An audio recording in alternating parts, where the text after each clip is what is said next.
మాట పెడుసైనా మనసులో వెన్న రాయిలా ఉన్నవాడిలోన దేవుడెవరికి తెలుసును నాకన్నా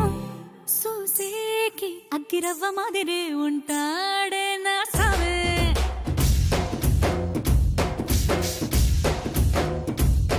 మెత్తాని పత్తి పువ్వుల మరే సంటో